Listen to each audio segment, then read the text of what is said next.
Hola y bienvenidos. Hello and welcome to Una Palabra Sola, where we get to learn Spanish one word at a time. I'm your host, Megan Miller, founder and teacher at Aprovechar Language Solutions. Empezamos and let's dive in. Hola, hola, otra vez. Hello and welcome back to Una Palabra Sola, a podcast where we get to learn Spanish one word a la vez, one word at a time. I'm your host, Megan Miller, and I have a question for you. Una pregunta.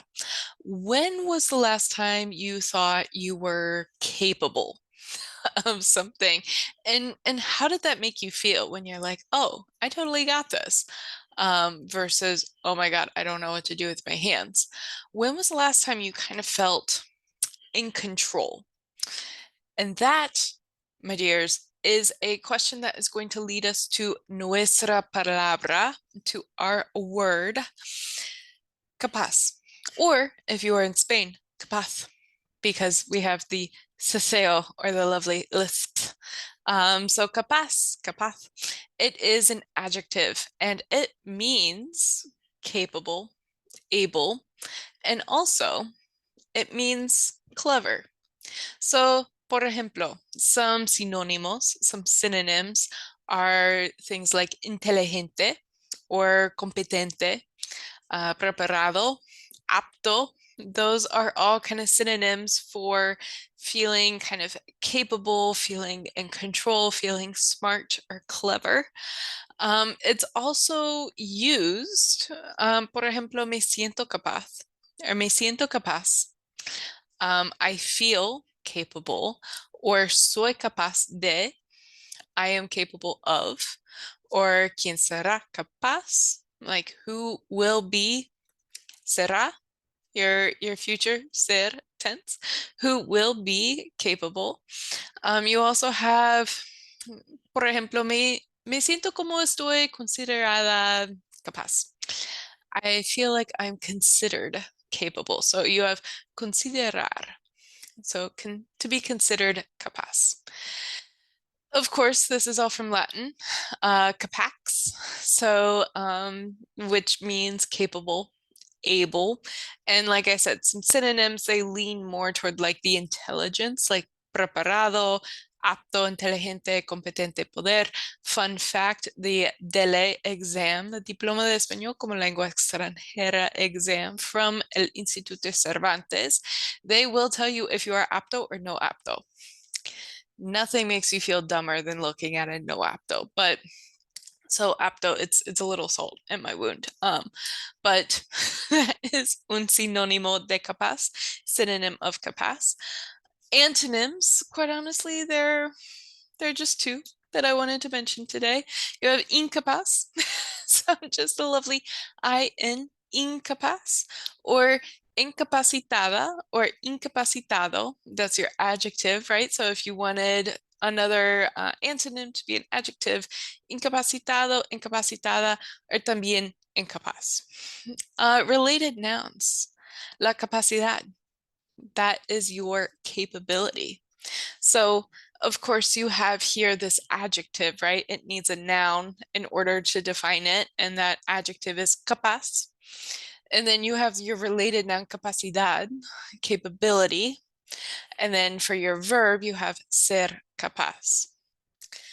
So when we think of, at least when I think of feeling smart, capable, able of something, right, I think of almost being an expert or algún tipo de conocimiento, some type of conocimiento or knowledge, right? And when I think about being or feeling incapaz, no apto, incapable, or not smart,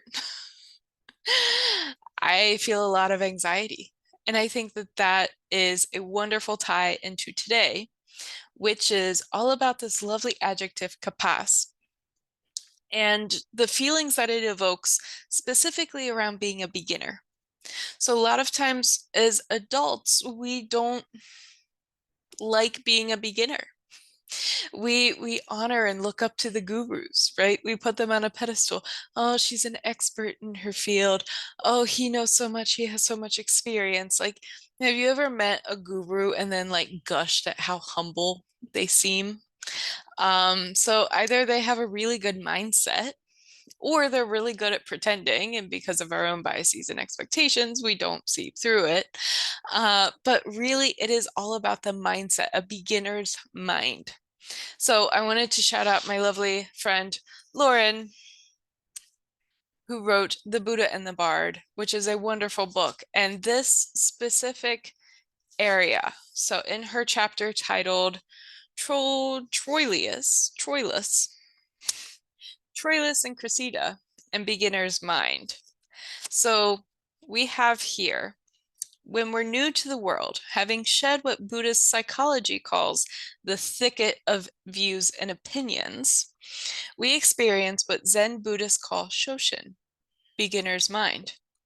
In his classic work, Zen Mind, Beginner's Mind, Zen master Shunrui Suzuki writes, if your mind is empty, it is always ready for anything. It is open to everything. In the beginner's mind, there are many possibilities. In the expert's mind, there are few. So when we're new to the world, shedding the thicket of views and opinions, we experience shoshin. That means letting go of preconceptions. That means letting go of expectations. That means enjoying the actual process of learning as it is, right? It is a process. There's a start, there's a middle. Depending on your view of learning, there could be an end. Some of us, I think we're always learning. And within that always learning, there becomes this bias of thicket of views and opinions, right? So we have this bias of, oh, we already know that. Oh, well, that can't be possible because of this, this, and this. So we kind of self-select or self-edit a lot of times when learning.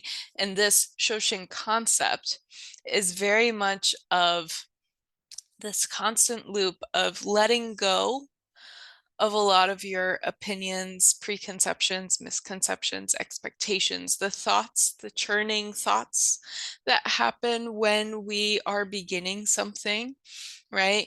Oh, I'm beginning this. I'm so excited. Oh, this isn't easy. Oh, I really need to do that. Oh, I just failed.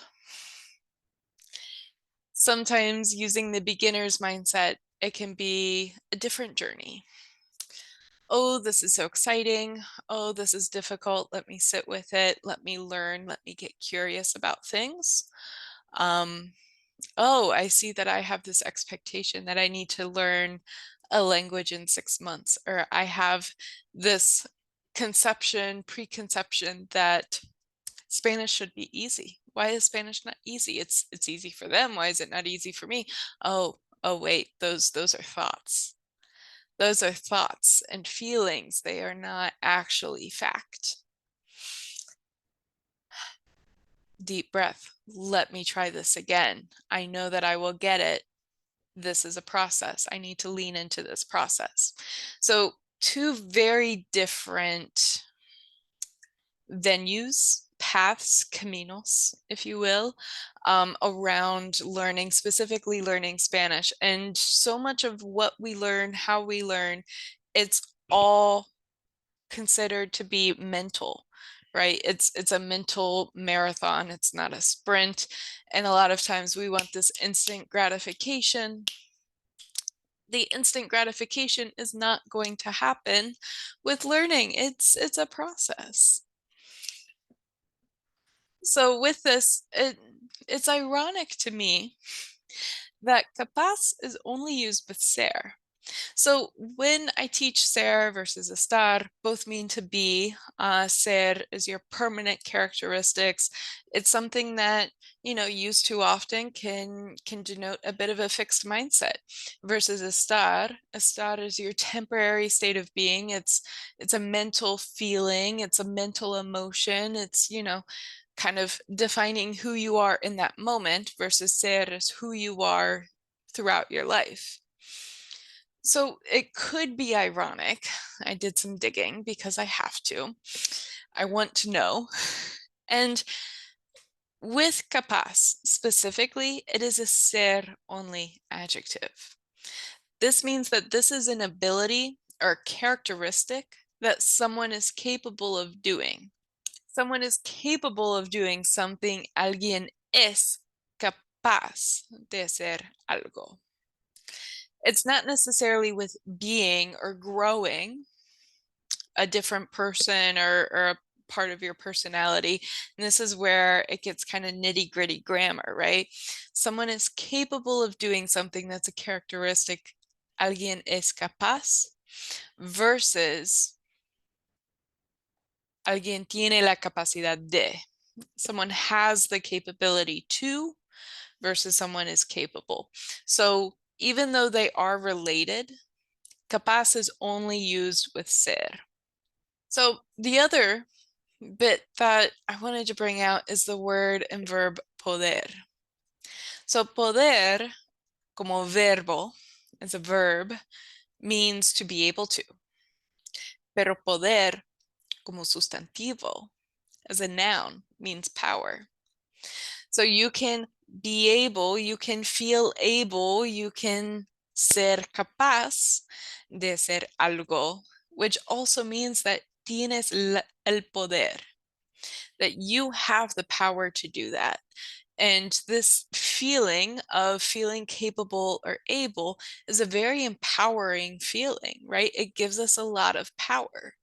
It gives us the sensation of power, it gives us the feeling, perhaps, of feeling in control of a certain situation or thing. And because we use ser with it, we will automatically assume, yes, this is fixed. It is my permanent characteristic. So when you feel capable or able for something, keep in mind que tienes el poder. You have the power, que tú puedes, that you can do something. And poder is such a powerful verb. It's one of the first verbs that we learn as Spanish speakers. It's one of the first verbs I ever teach because we need to know that we can or cannot do something. And that is directly related to our mindset. If I'm sitting here and going, oh, I can't learn Spanish, I can't learn Spanish, Spanish isn't for me, negative, negative, negative, I'm going to create my own negative churn about learning a language. And that will in turn lead to other negative emotions, right? So we have negative emotions like dread, guilt, shame, any of those big emotions, those big, heavy emotions that we just don't want to carry around day to day, but we do because our ideal life is over here and our current life is here, and we just don't know how to cross that puente, how to cross that bridge. But the verb poder and the noun poder shows that yes, our life over here and our life here might be two different versions of the same us, right? I think we all have kind of an ideal situation of how we'd like to live or what we want our life to look like. And when we feel capable, when we shoshin and let go of a lot of the preconceptions, expectations, we lead into the process, not only of learning, but the process of living, then somos capaces. Then we are capable. And note there, I said capaces. Why? Because somos, that's plural. So capaz como adjetivo, recuerda. Remember, capaz is an adjective. It will change not genders in this case, because capaz is capaz, but it will change plural or singular. So alguien es capaz, alguien puede ser capaz, someone can be capable, or, por ejemplo, las personas son capaces. The people are capable. Los empleados son capaces. Por ejemplo, the employees are capable. They are able. They have the capacity to do whatever it is that we want them to do. So just keep in mind that in the plural, capaces, and singular capaz. And the ceseo, if you are in Spain, it will go either way, right? Capaz versus capaces. So it is ironic to me that it is only used with ser, but capaz is a ser only adjective. And talking and feeling, I think, reflecting, leaning into those verbs or those words rather. So we have poder como sustantivo, poder como verbo, but it really is kind of feeling that identity shift, right? So when we feel our identities shift, change by happenstance becomes easier. Feeling capable leads to that. So for example, I am fluent. That that is a statement. That is 3 words. Whether it is true or not, completely up to you. I am fluent. Saying those 3 words makes me want to practice Spanish every day. That is a goal. That is a feeling. And that, honestly, by now is part of my identity. So making that change part of my identity, Spanish is a part of me. Like, of course, I want to practice every day. Why wouldn't I? It's a part of me. It's like giving my mom a hug when I see her. Like, I don't even think about it. I just want to do it because it makes me feel good. And when we feel our identities shift and change, that change becomes a lot easier. And that's where feeling capaz, really feeling esta capacidad, really leads into that. So, for example, he is someone who practices every day. He is someone who gets it right when he tries. He is in control of his vocabulary. She is in control of the conversation. So it's not only I, right? And really leaning into the feelings that you have. It's also how we perceive the identities of those around us. And sometimes it can be hard to be a Spanish speaker without having a Spanish speaking community around you because nobody else gets it. You're literally speaking a different language. And sometimes having that sense of comunidad really, really helps some of that identity shift and change. And it helps throughout the process because every learning process, there is 3 steps forward, 2 steps back, 4 steps forward, 5 steps sideways. Uh, you're doing the hokey pokey blindfolded in another language. That's the process of learning. And it's one thing to say, yes, shoshin, beginner's mind, let go of the preconceptions, deep breath in, deep breath out, enjoy where you are right now. And it's another thing when you can't fucking remember the pretérito of the verb decir and you're like, fuck, like, ah, I hate this. I'm so stupid, whatever thoughts start churning in your head, that's where you have el poder de una comunidad. That's where you have the power of a community to come around you and be like, no, preterite sucks. Decir is one of those irregular verbs. Here's how you do it, and here's how I practiced, and here's how she practiced, and here's how he practices. And let's all get together and have, some past tense conversation so that we can practice and make this part of our daily life. It's one thing to say, yes, their learning is a process and there will be setbacks and there will be wins and you need to celebrate the wins and work through the setbacks. It's another thing when it's 8 p.m. on a Tuesday night and you just want to go to bed, but you have, a worksheet and you have negative emotions like guilt and shame and you have your own expectations around it.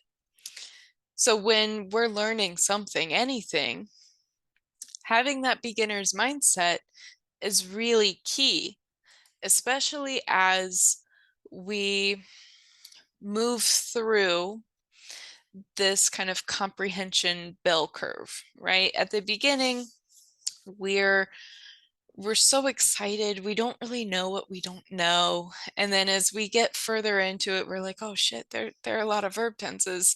And we know more about what we don't know, but in our minds, sometimes it doesn't seem like we're learning fast enough. Like we can't catch it all. Um, and then as we get further along, we're like, oh, maybe we'll never know everything. Right? And it is that kind of comprehension bell curve, and it's the reason why the smartest people have the biggest amounts of imposter syndrome because they know that there's a whole big world out there that they don't know every detail. Cada detallito, every little detail, it's just different. It feels different. The days feel different. For example, I feel very dumb in Spanish if I haven't had a good night's sleep, if I haven't had a nutritious breakfast, right? If I haven't had at least a sip of coffee, I'm like, oh, what's this verb again? And we can't let those feelings hijack us. Going back to shoshin as well, it's not just about us. Like in our learning journey, we can be really selfish with our attention. Like, you know, that feeling of guiding the conversation? And when you can do it in another language, it's like a definite notch in your control capaz belt, right? But with shoshin, letting go of those preconceptions, those misconceptions, those expectations, and really shedding kind of key parts of our identity or at least identifying the feelings that we're feeling, it's not just about us. So we can be incredibly selfish with our attention of like, oh, I'm in this conversation, I'm in this intercambio, I didn't do that verb right, I forgot my genders. Oh God, oh no.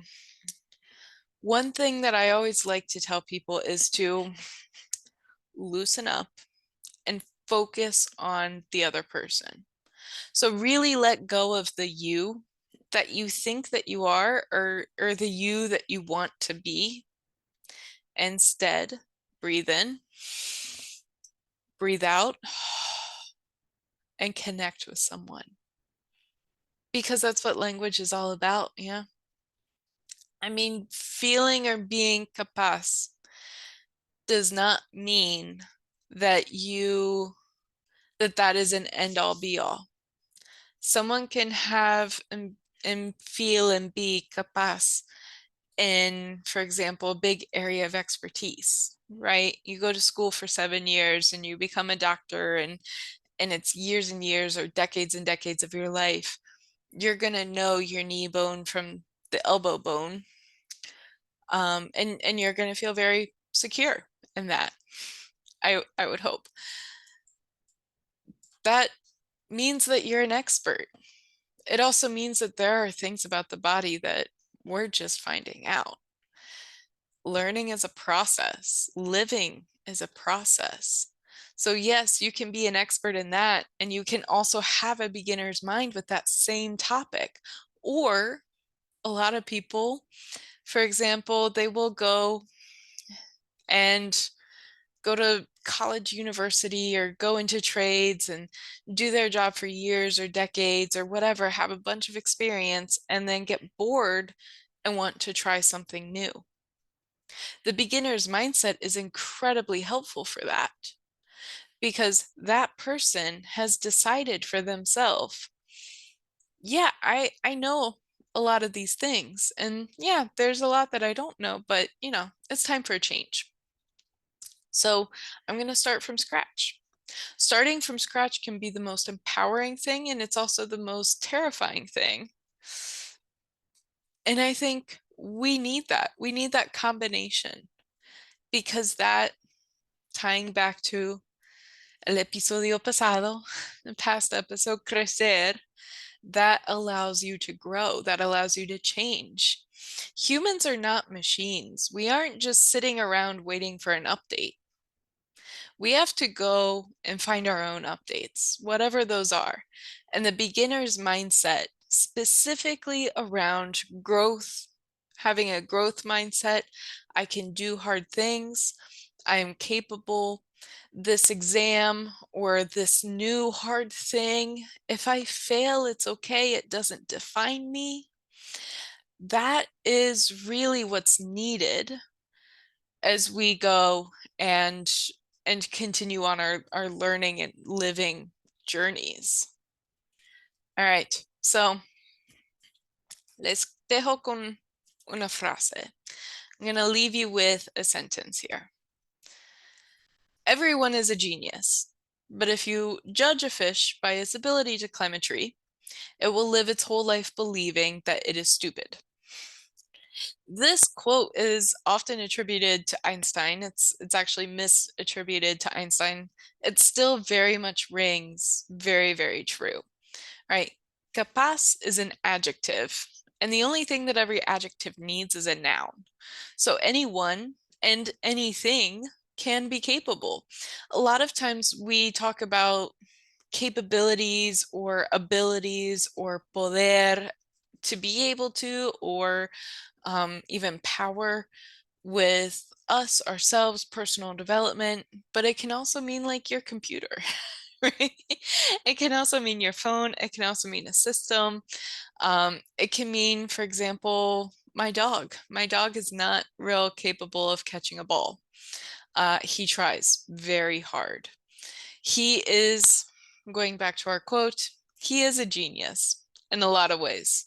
And he kind of is a fish sometimes. And as fishes, peces, como peces, we need to find bodies of water that help us swim, that help us feel good, right? Whatever that medio ambiente, whatever that environment is with you or around you, it needs to be able to nurture your mindset, right? It needs to be able to support you as you go through the process of learning, specifically learning Spanish or learning anything, as well as kind of growing and living, right? Somos fluidos. We are very fluid. We are not meant to stay in one place. Physically, mentally, emotionally, living a rich life means moving a bit. And that can be moving mentally, emotionally, physically, whatever you need in order to live a life that you're proud of. Que tienes orgullo. So, as fishes, especially if you are a fish that wants to learn Spanish or wants to work on Spanish, um, and you are looking for un medio ambiente, you're looking for this environment that is conducive to that. Check out my monthly Spanish membership program, llamada Deseo, at deseospanishprogram.info. Y también to check out the show notes, transcript, request a word, or be on the show, check out aprovechar.me. So until next time, un abrazo fuerte.